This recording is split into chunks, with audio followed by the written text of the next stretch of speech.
BTR एकर्डनि जानाखि दहर मावफुंजादों बबेबा दफाया बिराद मोजाङैनो दङ बेफोर मावफुंजानायाथ' मोजाङानो एक्सुअलि जोंनिया मेन इस्युआ जाहैबाय जानाखि दा रन्जन सार दंमोन जेराव बेखौ जों दासिमबो बख'वाखै नारसिननानै हंख्र' हंसि लांनानै जुइन होदों होननाय बाथ्राया रेकर्ड खालामखांनायनि उनाव जों आफादखौ सिफायनो गोनां जाबाय जोंनि गोदाव सोराव मोनसे अबस्थायाव थाबाय बे बुंनाया जेबो खामानि जाला मानो होनोब्ला जों प्लेटफर्मानो गैला एनडिएफबिनिफ्राय जायफोर दिनै इएम जाहैदों सोरबाया दिनै मोनसे बिबानाव लानानै खामानि मावदों बिटिआर एकर्डनि जानाखि दहर मावफुंजादों बबेबा दफाया बिराद मोजाङैनो दङ बेफोर मावफुंजानायाथ' मोजाङानो खिन्थु बबेबा दफाया थारमाने दा एक्सुअलि बे एनडिएफबिनि केसखौ लानानै बुङो आरोखि ना हाइनेस नन हाइनेस केसखौ लानानै बेफोरबायदि जाथावना नङामोन आरोखि दा जुदि सुख सान्ति जुदि थाजोबनो लुबैदोंमोनबा माखासे जेलाव थानानै माखासे राजा जानाय बेखौथ' नोङो आङाबोथ' फसायनाय नङाना सोरबाया खस्थ'आथ' बयबो खालामदोंमोन जयैनो आबसुआनो होन एनडिएफबिआनो होन बिएलटिआनो होन जेनेबा दा माखासेया जुदि राजा जानानै थायोबा माखासेया जुदि जेलाव थुनानै थायोबा बेथ' मोजां जाया आरोखि जोंनि साननायाव बेफोरबायदिनि थाखायनो जोङो दा थारमाने बेफोरबायदि एनएलएफबि होननाय जोङो मोनसे जांख्रिथायारि माबाखौ लाफिननांगौ जादों माबासिम ओजोंहाय जोङो प्रेसिडेन्टनिसिम जों मेम'रेन्डाम हरदोंमोन ओमफ्रायो प्रेसिडेन्टनिफ्राय जोङो रिप्लाइ मोनफिनदों थारमाने दा ओमफ्राय बिनिफ्राय मा खालामदों स्टेटआव थारमाने एसे माबा खालामदों एक्सुअलि जोंनिया मेन इस्युआ जाहैबाय जानाखि दा रन्जन सार दंमोन जेराव बेखौ जों दासिमबो बख'वाखै ओमफ्राय जानाय केसेसफोर दङ एनडिएफबिनि इस्यु लानानैसो जों एनएलएफबिआ जोनोम जादोंथ' दा बेखौ थांना नायोबा जोङो रन्जन सारखौथ' बख'खायाखै इनफेक्ट दा जोंनि सिएनसि आर्मि चिफ बेखौबो दा जेलावसो लांबावदों एकर्डनि उनावबो सिगां बिसोर बुंदोंमोन कि रन्जन सारनि केसा माबामोन मा होनलाय बे एकर्डनि सिगां कनभिक्ट जानायमोन बेखायनो बेखौ थारमाने एसे प्रब्लेम जादों बख'नो होननानै नाथाय दा आं बेखौनो सोंदों आरोखि ना आङो माबाफ्राव गिदिर गोलाव जानाखि दा एमएलए एमसिएलए एमपिफोर दङ आं बिसोरखौनो सोङो थारमाने जोंनि बाथानि केसा आलदा बेथ' कनभिक्ट जायाखैमोन सिगांहाय दा खिन्थु एकर्डनि उनाव मानि थाखाय लांखो खिन्थु एकर्डनि उनाव मानि थाखाय बेबायदि सोहैफिनखो दा बेखौ थारमाने बिसोरसो मिथिगोन आरोखि जोंथ' बेखौ बिजिरनानै नायगोन स्ट्रागोल खालामबावनांगोन एथ' सहसै दा बिसोरो जोंनो होनाय नङा मानो होनबा जोंनि संगठना गोदान 3 इयार्सल' जादों बेखायनो बिसोरो एथ' सहसै जोंबो मानिनानै लाया खिन्थु जों नाजाबाय थागोन स्ट्रागोल खालामबाय थागोन पलिटिकेलि जोङो माबा खालामनो हायो प्रेसार होनो हायो गभर्नमेन्टखौ खिन्थु आखायाव आथि लानानै गावलायनाया थारमाने ब्लाड सेटआ थारमाने गाज्रि जायो आरोखि जोंनि मानगोनां बिटिआरनि सिएम सार बिथां प्रमद बर'जों जइन होनो थाखाय बिथांखौ जोङो जगाजग खालामो बा बिथाङा गावनो गले गले खावलायबाय थानायाव जों बेखौ लानानै थांनाय जायो नाथाय बिथाङा फिन आरोबाव साननैसो उनाव बिपिएफनि माखासे गोजौ लेभेलनि हयथ' जों खोनादों दैदेनगिरिफोरनि माखासे नारसिननायाव बिथाङा आरोबाव बावैसो दा बिथाङा 20 जुन खालि कक्लाबारि ब्लक कमिटि बिपिएफनि मावखुलियाव इउपिपिएल दोलोआ गावखौ नारसिननानै हंख्र' हंसि लांनानै जुइन होदों होननाय बाथ्राया नंखाय बा जों बिथांनि बे बुंनायखौ जोङो सोंखारियो बिथाङा बेबायदि बुंनाङामोन बिथाङा गावनो गले गले सिं जानानै आं इउपिपिएल दोलोआव जुइन जानोसै आंखौ सिपजों रायलायहो माखासे बेबायदि खोथाखौ बुंनानै जोंखौ नारसिनबाय थानाय जादोंमोन नाथाय दिनैनि समाव बे शिबेन बर' बा सोगोमसार बर' बिथाङा फिन आरोबाव बिपिएफ दोलोआव थांनायाव जोङो कक्लाबारि समस्ति हिसाबै जेबो साननो गोनां गैया दिनै 2015 मायथाइनिफ्रायनो दिनैसिम कक्लाबारि जोंनि समस्तियावहाय जों इउपिपिएल दोलोआनो दिनैसिमबो जोङो देरहानाय जिखिनि थासारि बे थासारियावनो दङ बेनिखायनो बिथांनि जिखिनि बावैसो सिगाङाव जोंनि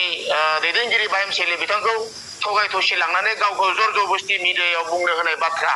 बे बाथ्राखौ बिथाङा बुंनाया हयथ' बिथांनि भुल जादों एसेबां नंखाय खोथा बुंनानै बिथाङा सासे गभर्नमेन्टनि रिप्रेजेन्टेटिभखौ बेबायदि सोंखारिनाङामोन हयथ' बिथाङा सानस' हायाखै आरो बिथाङा गावनो बुंदों जे नोंथाङा इउपिपिएल दोलोआव मानो जइन जाखो होननायाव बिथाङा बुंदों आं इउपिपिएल दोलोनि सरकार सालायनायखौ मोजां मोनदों बा बिथाङा बुंदों बिपिएफ दोलोनिफ्राय मानो नोंथाङा फैखो होननायाव बिथाङा बुंदों जे बिपिएफ दोलोआव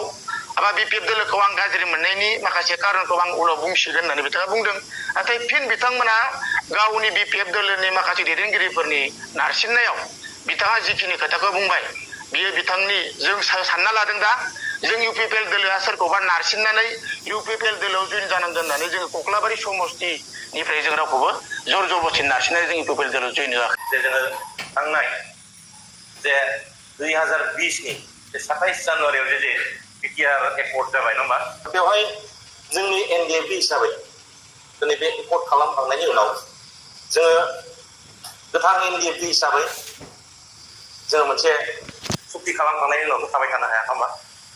जोङो दिनै मा होनो सिफायनो गोनां जाबाय एकर्ड खालामखांनायनि उनाव जों आफादखौ सिफायनो गोनां जाबाय आरो दिनै सिफायखांनायनि उनाव जे गावबा गाव मोनसे न' फारसे दिनै थांलायलायबाय गावबा गाव मोनसे मा होनो रायजो जानायनि बा गावबा गाव मोनसे थांनानै थानायनि मोनसे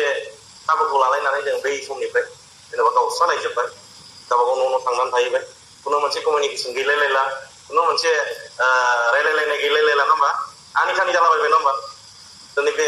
आसामाव थानाय इसिबां जोंनि खना खनला जोंनि एक्स NDFB केडारा दिनै गोदाव सोराव मोनसे अबस्थायाव थाबाय दिनै ना बे एकर्डनि गेजेरजों जों मोनसे गावखौनो पार्मानेन्ट मोनसे रिहाबिलिट खालामनो हाखो ना दिनै माबा मोनसे थांनानै थानायनि बे साख्रि बाख्रिनि सुबिदाखौ जों मोननो हाखो बे बुस्थुआ दिनै एकर्ड खालामखांनायनि उनाव बे 4 बोसोर जालांबाय नङा होमबा खुनु मोनसे जोंनि NDFBनि जे सलुसन बा बे इस्युफ्रा आरो जेफोर जोंनि जे मोननांगौ जोंनि जे थांनानै थानायनि जे राहा जों साख्रि बाख्रि मोननांगौ बेफोरनि फारसे जों दिनै बन्सित जाबोबाय थादों नङा होमबा जों आलादा आलादा जाबाय नों हारसिङै सोरबा लिडारा दिनै बै समाव लिडारमोन दिनै न' फारसे थांनानै हारसिङै जाहैबाय बे हारसिङै बुंब्लाबोथ' बेखौ सोरबाया दिनै गनायनाय नङा बे बुंनाया जेबो खामानि जाला मानो होनोब्ला जों प्लेटफर्मानो गैला दा प्लेटफर्म थानायब्लासो जोङो सोरबा सासे लिडारा मोनसे खोथा बुङोब्ला बेखौ हयथ' सोरबा दिनै खोनासंनो गोनां जायो नङा होमबा बा रिटेन भाबै माबा मोनसे जोङो दिनै गभर्नमेन्टनो गथायोब्ला बे खामानि जायो खिन्थु जोंनाव दिनै बे एकर्ड जाजेननायनिफ्राय खुनु मोनसे रावबो जोंनि जे पेन्डिं इस्युनि सायाव रावबो बाथ्रा बुंग्रा बे मानसि गैला जों जायफोर सिस्टेमाव थानाय जोंनिफ्राय NDFBनिफ्राय जायफोर दिनै EM जाहैदों सोरबाया दिनै मोनसे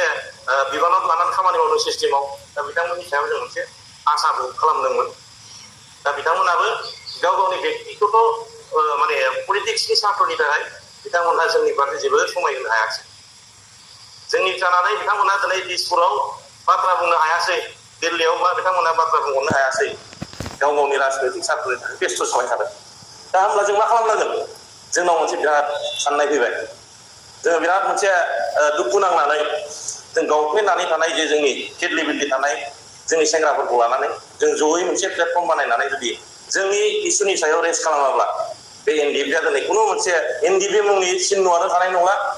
दिनै लामा सामायाव खुनु मोनसे सनमान होननाय बुस्थु जोंनाव थानाय नङा जिहेथु जों सासे दिनै फ्रिदम फाइटार नङा होमबा जों उदांस्रिनि थाखाय हारिनि उदांस्रिनि थाखाय खामानि मावबोदों जों दिनै थांनानै दङ जायफोर थांना थैलांबाय बिथांमोनखौ जों सनमान होदों बिथांमोनखौ जों नेसनेल मार्टियार्स हिसाबै दिनै सनमान होदों दा जों थांनानै थानाय मानसिया दिनै मोनसे गाव गसंथानानै थालांनो हानाय मोनसे बेबस्थाखौ जे मोननांगौ बा दिनै थैनानै थांनाय बिथांमोननि न'खरा जे मोनसे थांनानै थानाय मोनसे अनसुंथाइखौ मोननांगौ बा जोंखौ दिनै जोंनि वेल विजारा जोंखौ सापर्ट खालामनानै दिनै खस्थ' मोननांनाय बिथांमोननि थाखायबो दिनै माबा मोनसे अनसुंथाइ मोननांगौ दा बेफोर गासै जिनिसफ्रा दिनै मा होनो थालांजोबदों दा बैफोर माबाखौ इस्युफोरखौ बुरखांनानै बुंग्रा मानसि जोंनाव रावबो गैलिया दा बेखायनो जों बिराद मोनसे गोथौयै सिन्था खालामनानै मोनसे जोंनि गेजेराव दिनै NDFB NDFB-S NDFB-R आरो NDFB-D नङा होमबा जों मोनब्रै फेक्सन जोंनि गेजेराव लास्ट एकर्ड जाजासिम मोनब्रै फेक्सनजों जादों एकर्डआ दा बेहाय आलादा आलादा गावबागाव लाइनजों खामानि मावलायबाय थादोंमोन DA Dनि लाइनजोंनो थांबाय थाबाय एकर्ड जाखांनायनि उनावबो SISनि लाइनजों थांबाय थाबाय ओमफ्राय PRPनि लाइनजों थांबाय थाबाय बे रोखोम मोनसे आलादा आलादायै थांबाय थानाय जों बिदिजों थांनानै मा जानो जों जुदि इउनाइटेड जानानै मोनसे इस्युनि सायाव बाथ्रा बुंनो हायाब्ला जोंखौ रावबो गनायनाय नङा जोंखौ गेलेबाय थागोन दा बे जिनिसखौ नायनानै जों गोबां मोनसे जोंनि गेजेराव दैदेनगिरिफोरनि गेजेराव सावरायलायनानै जोङो इउनाइटेड जों मारै जानो हागोन बेखौ लानानै जोङो गोबांबार सावरायनायनि उनाव जों फर्मेलि दिनै जोंनि बे नमेनक्लेचारा जेनेबा इउनाइटेड फराम अफ एक्स NDFB बे दिनै बे प्लेटफर्मनि नामखौ जों दिनै बानायनानै लादों आरो बेखौ जोङो थांनाय 2022नि जे 21 अक्ट'बराव जों बे इउनाइटेड फराम अफ एक्स NDFBखौ जोङो बै चिरां जिल्लानि बे गोरोबथा फार्माव जोङो दानानै लानो हादों 2022नि जोङो बे 21 अक्ट'बराव बे पस्टफोरखौ लानानै जों दिनै सान हर जिरायाखै खामानि मावदों दिनै प्रेसार होदों रेस्ट खालामदों दिनै मेम'रेन्डाम रिमाइन्डार होदों बे रोखोम मोनसे जोङो खामानि मावबोबाय थादों बिराद मोनसे फुल सुइं आरो